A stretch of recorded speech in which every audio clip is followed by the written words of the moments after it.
Howdy y'all, TheJTJ here with Chris, and we're doing another Soulblight Gravelords Warscroll review. Today we're going to be looking at Blood Knights and the Vargheists. So, stick around.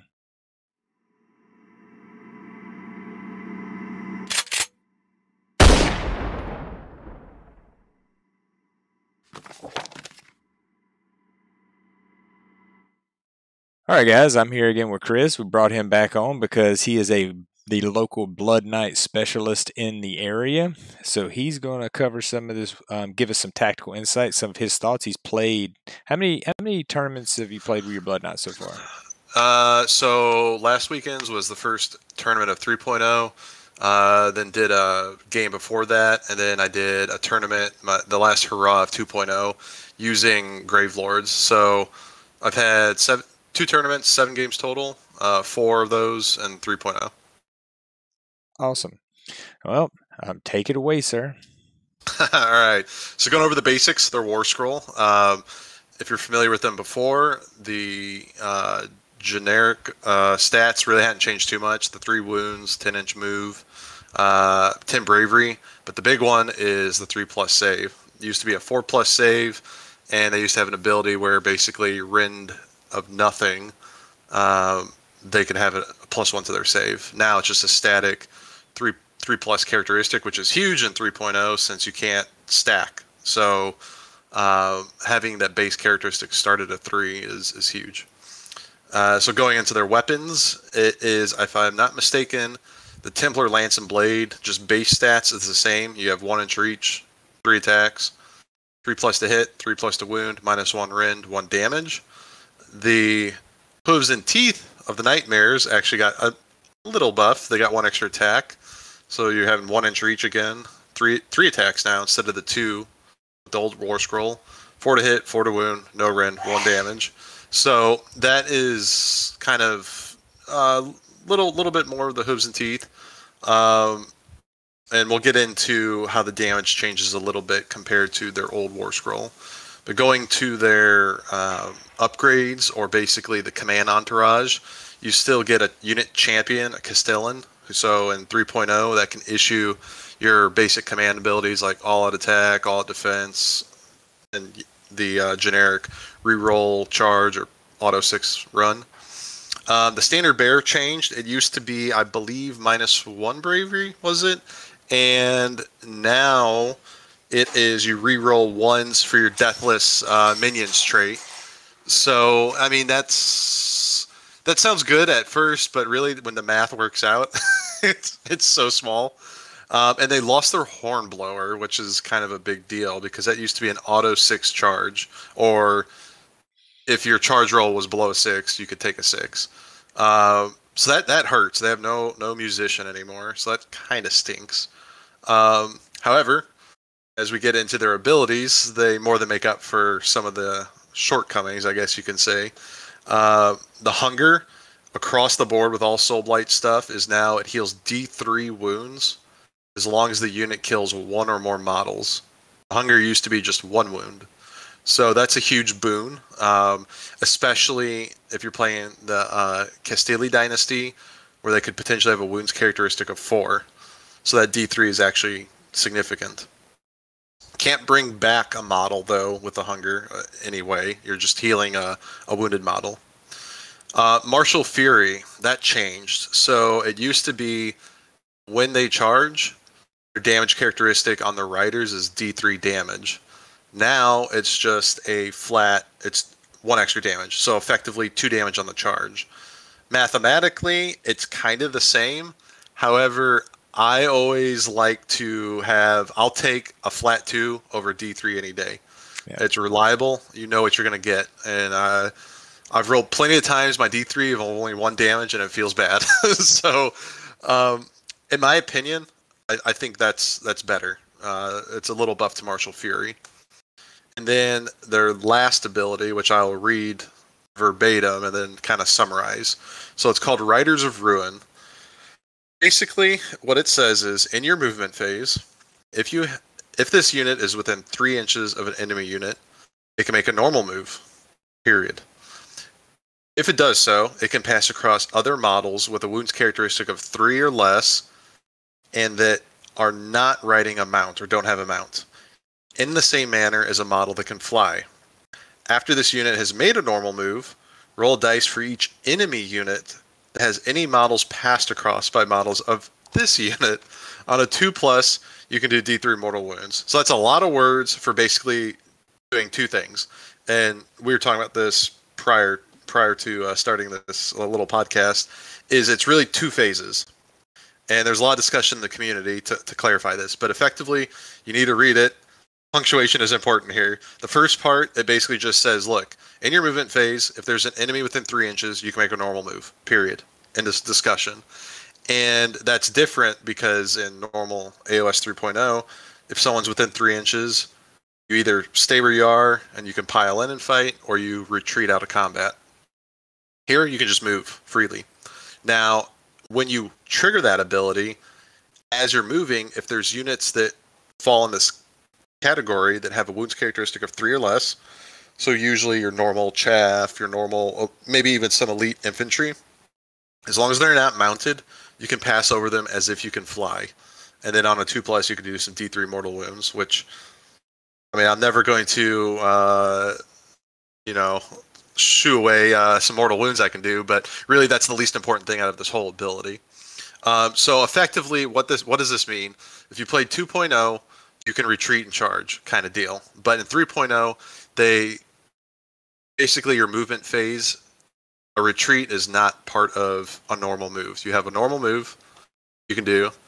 You can run, or you can retreat. Like, those are your options. And then if you retreated, normally you can't charge, is the big thing. So that always, the thing, I played Blood Knights a lot in 2.0 and Legions of Nagash. And we've already talked about it. I've already played a decent amount with Blood Knights now. And there's nothing worse than your Blood Knights in 2.0 getting locked in combat, because all that big damage they could do is now just, it's bad.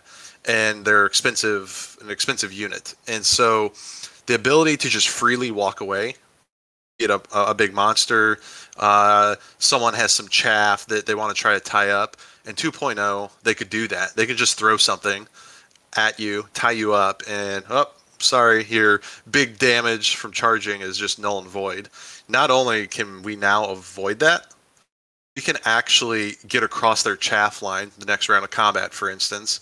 We charge them, let's say it's some sturdy chaff. Like ogres, you could not fly over because they have a wounds characteristic of, 4, I think? So you can't use the ability to fly over them. But let's say it's grots or skeletons or anything with a wounds characteristic of 3 or less and don't have a mount. Well, if you're already engaged with them, Riders of Ruin says you can make a normal move, and you can fly over them as if you can, or you can move over them as if you can fly. The one thing to note here, though, is, like I said, I did a tournament last weekend, and what will happen is, since you make a normal move with Riders of Ruin, you still have to end outside of 3 inches of an enemy. And what that means is, let's just say hypothetically, this hypothetical was a literal game for me last week against a 4 Mega Gargant army. I had some Blood Knights in combat with a single Mega Gargant. There's 1 unit of Blood Knights. There was actually a tactical reason for me not to use Riders of Ruin, because nothing else was holding that Mega Gargant in combat. So should I move away from that Mega to try to charge him again, he would technically get a redeploy option if the opponent had command points and wanted to do that. And it just so happened that tactically... And I wanted to clarify something before we Yes. go on. You weren't trying to ride across that giant. You were just trying to move out of combat so you could recharge. That's right. Yeah, you're just kind of move back and to recharge again. Yeah, that's right. I can't fly over him. Way too many wounds. But tactically, it actually, I couldn't risk it because where the objectives were to retreat and just, or not retreat, to Riders of Ruin, move back, and then charge him again. I couldn't risk him rolling high on the redeploy. So there is that you have to be cognizant of, and that's the only, in my mind, downside of it. Everything else is just gravy. And so I think I've had quite a bit of playtime with it. Like I said, I did a tournament as the last hurrah in 2.0, and the world of difference that this ability makes for Blood Knights, when all else is the same, is enormous. I'm just so happy with it, and so I thoroughly enjoy these models or this unit in the game. So that's the War Scroll. While we're still one last point on Riders of Ruin, and the people that already know all this are like, what? Um, when we talk about flying across or moving across that unit, a lot of people have in their mind that I'm on the one side of the unit and I need to move all the way across it. It's not technically true. You can do one of these little things where you pick your horse up and you go loop and you just loop in and out because they've only got a 10-inch move. So if you just want to hit that unit that you're already engaged with, but you don't want to be behind them, you can literally move a guy up. He flies right across the edge and then lands 3 inches out. So there's little things like that that you can do just to clip extra units when you're doing it. All right, so let's move on to some of my famous PowerPoint analysis here. We got the unit costs 195 points for 5 models. The notes are Vampire and Battle Line in Castelli Dynasty. So if you want to go that route, they are your battle line. Looking at a max wound output for a unit of 5, this is what all this is based off of, everybody. They have a raw max of 31. Remember, that is perfect scenario. Everything hits, everything does what it's supposed to do. Their average wound output, just normally, if they were locked in combat and battling a 4-up or a 5-up, they're going to do about 8 wounds. On the charge, their max wound output is 46 and their average is 13. So you have a pretty substantial increase just from that right now. Now, with these guys, because I think that usually I'll just do a pretty basic analysis of a unit and what is their max, what is their average, because that's going to give you a pretty good picture. But with these guys, you need a little bit extra. All right, so I did a little bit more of a dive on some of these numbers because when you're just looking at their base wounds, their base stats, you're sort of going, okay, they're not bad, they're not as great. Why is everybody loving them so much? So what I've done here is I've counted everything that we're doing on the charge because that's the way you should be fighting the Blood Knights. The only reason that you shouldn't be is when it's in your opponent's turn, but you want to be fighting on the charge. So all these numbers are based off that.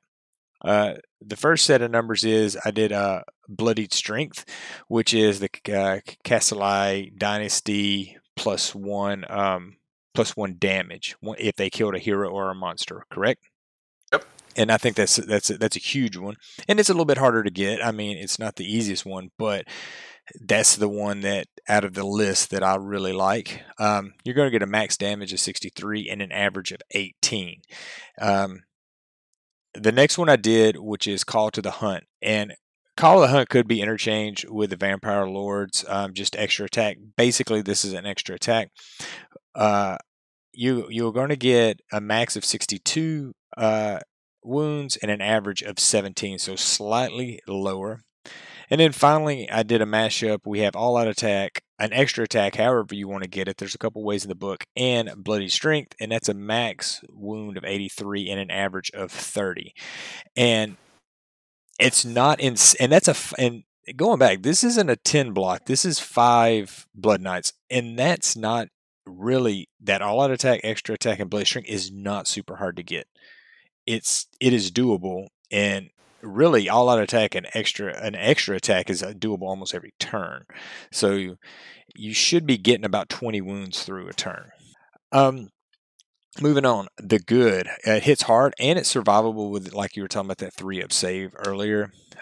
You can get it up to a 2-up if with all out defense. And guess what? If you're running a gosh, you're rerolling ones. Works nicely in several bloodlines. I know that they're made for the Castelli and that's where they shine, but there's nothing wrong with them playing them in any other dynasty. They work fine. Great hammer unit. So you don't need to bring, you don't need to bring 3 units of 4. You can bring 2 units of 5. I mean, you don't need to bring 4 units of 5. You can bring 2 units, throw them out on flanks, have your middle with your zombies or your skeletons or your grave guard, and have these guys working the flanks. And the Riders of Ruin, amazing ability. The bad, 39 points a model, and it hurts when you lose them. And I think you just talked about it a little bit ago, Chris, that these guys are not summonable. So once you lose a model, it's gone, and you're just not really getting it back. The 10-inch move, I wish it was 12. Black Knights are 12, and I know Black Knights, obviously, that's a whole different situation. You can't have everything perfect with these guys, but if they had a 12-inch move, it would just make them so much better. And you need to charge. You don't want this unit locked in combat, so you're going to have to sort of think about that situation when you're going in and charging and what you're doing with these guys. Because if they don't finish units, or if these units are going to be able to swing back that following turn, that's where they're going to sort of suffer. You're going to go, hey, why aren't these as good as they're supposed to be? All right, I'm going to cover some thoughts, and then I'll let you chime in on whatever you think. You can build an army around them in Castelli. They can literally, this can be your battle line. Or you can sprinkle them in with hammer units, and I think, personally, that's the way I'd see playing them. I just want a unit of 5 sitting out there to scare somebody on a flank. To get the most out of them, they need buffs and a charge. I think just raw wounds, raw damage output, they're a little lacking just if you're looking at the Warscroll. But as soon as you get like pretty much any buff on them, it's like, oh, they're really good now. And if you stack those buffs, they can just become really scary. A couple ways to buff: all out attack or all out defense. Both of these, you should be looking at these a lot on these units. Might of the Crimson Keep, anything you can pull off that chart. Under a Killing Moon, which is Volga's spell that's going to make their hits explode. And Call to the Hunt, Crimson Feast. Those are both ways to give them an extra attack. And Tactical Insight from which is reroll 1s, and It's Tactical Insight +1 to hit wounded save from the Coven Throne. Oh. Who needs a +1 to hit and save on their unit? Raise your hand. I mean, yeah. Do you see anything else, other ways to buff them? How have you been buffing them? So I'll just tell you how I've played it. Is all of my games, the 7 games that I've played with them, have been Castelli, and I'm leveraging that they're battle line, that they can outflank, and those are the big things. So usually I take 3 units of 5, and I'll put 1 in outflank, and usually something in the graves, and then I'll have 2 not outflank. And that 1 to outflank is just, it's situational, right? But if someone has to really be cognizant of support heroes in the back, because it's the fear. A unit of 10 or 20 skeletons, like whatever. Same with zombies, like they can be all right, but like it's whatever. They're slow. If they don't make their charge, then they gotta kind of try to slowly move up the field. But Blood Knights are mobile. They have a command unit, so they can do the all-out attack or defense to be a little more self-sufficient.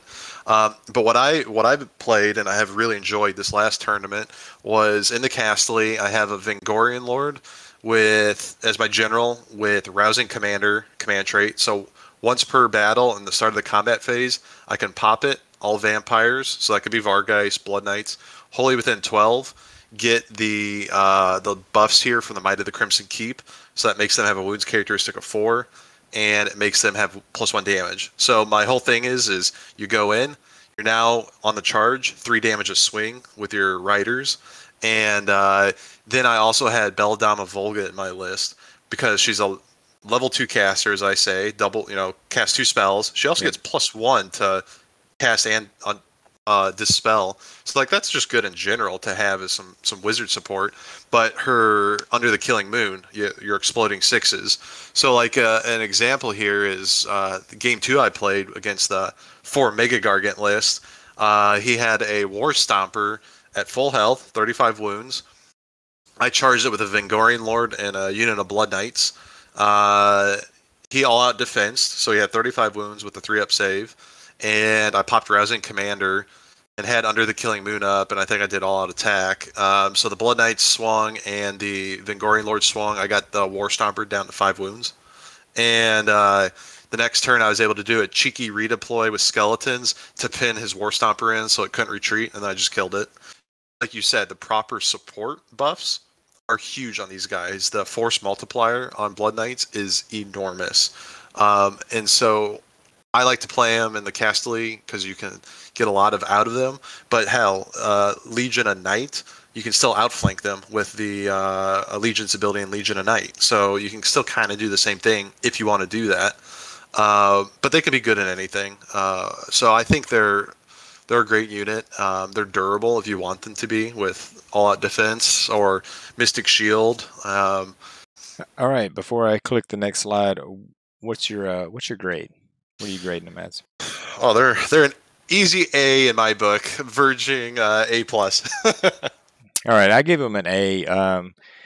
And once again, I have to go back and look. I don't even know if I've given an A plus in this book anywhere. If they have to they have to charge to be buffed, and they could be a bit faster. If they would have had a 12 movement, I might have slipped in that A plus. I think they're that good, but I 100% agree with you that you have to use them right.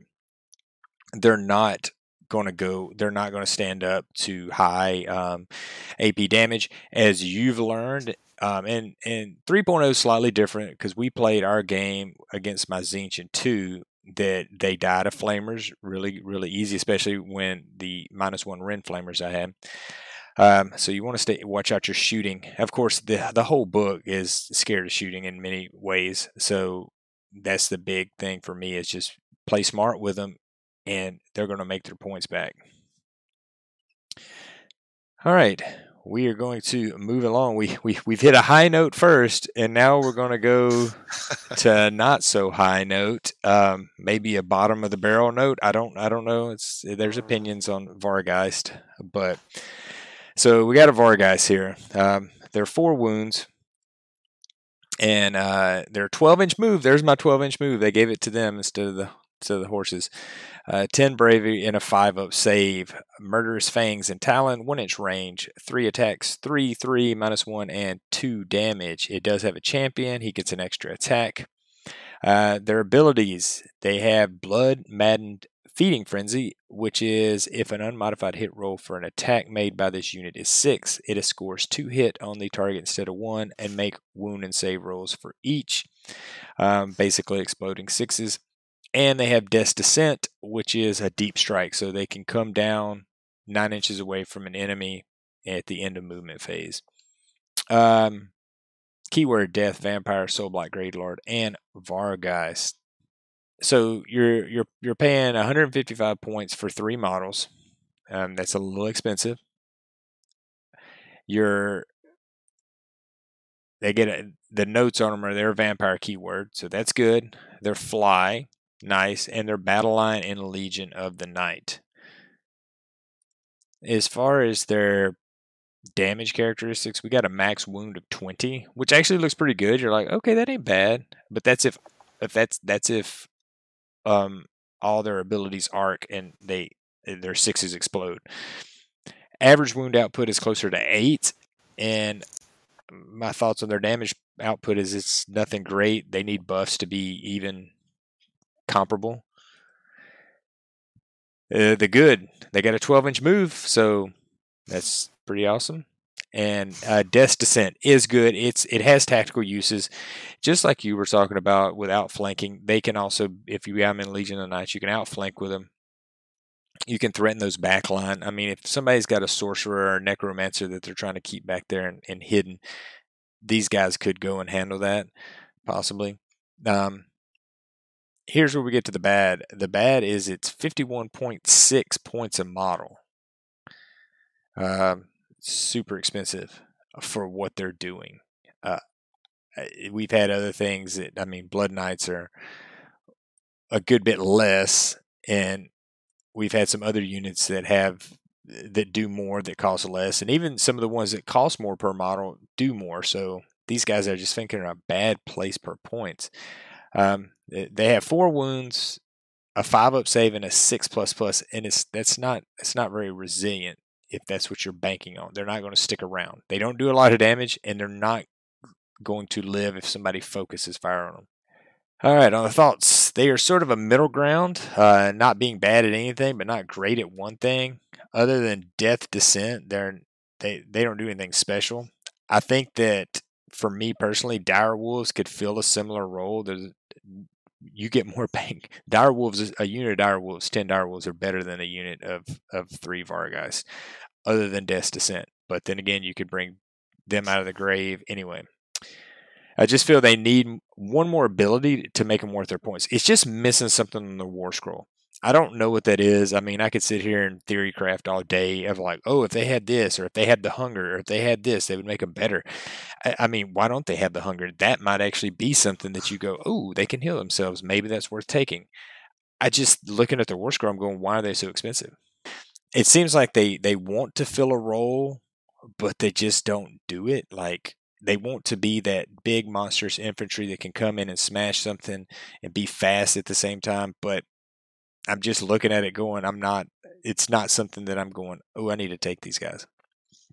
I think this exact Warscroll in Legions of Nagash in 2.0 would actually be pretty good. And here's the reason. Because Legions of Nagash didn't really have very good deep strike or outflank capability. To bring stuff out of the grave, you had to have a hero nearby to pull them out. Outflank Blood Knights, that was a battalion, a very expensive battalion at that.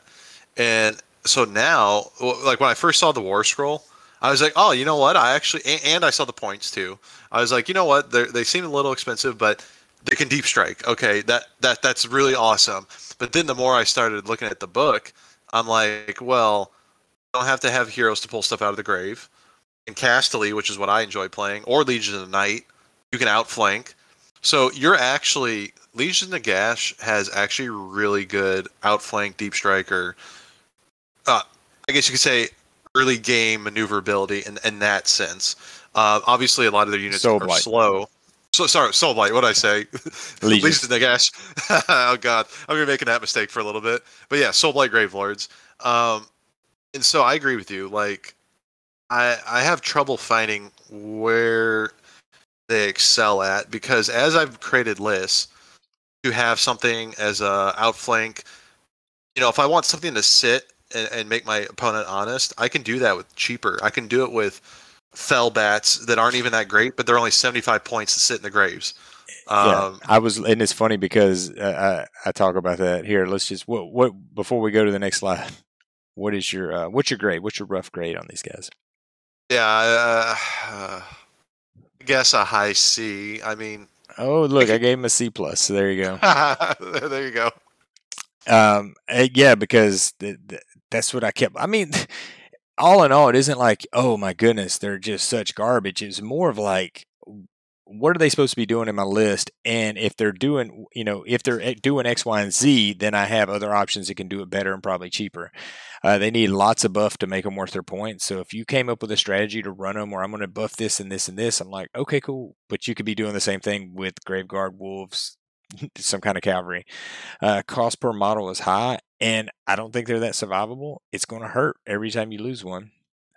And when I was breaking down this, and I was like, well, what fills that need if I have something, I want something very fast? Dire Wolves is the first thing. And then I started looking at Fellbats and went, well, Fellbats are faster. And Fellbats are like half the cost. And I'm going, yeah, you know what? I'm not saying Fellbats can come in and do what the Vargheists are going to do attack-wise, but it wouldn't be that that far off of it, really. So I guess they're losing out on the rend is the big thing. But the problem is Vargheists are competing against Fellbats that are extremely fast and can fly, and are summonable, and can still pseudo deep strike depending on where you put your grave sites. So yeah, I don't know. They're the jack of all trades, master of none kind of thing. It seems like.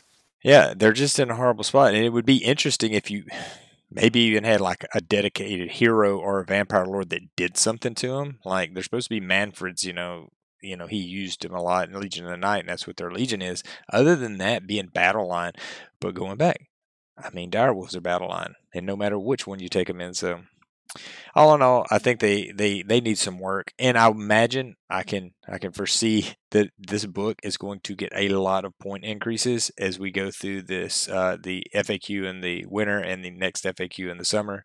I think the points are going to go up across the board. This might be the one unit that we're looking at going, yeah, they need to lose 25 points. Yeah. We'll see them. But that'll do it for these two Warscroll reviews. Thanks for watching, and y'all be good.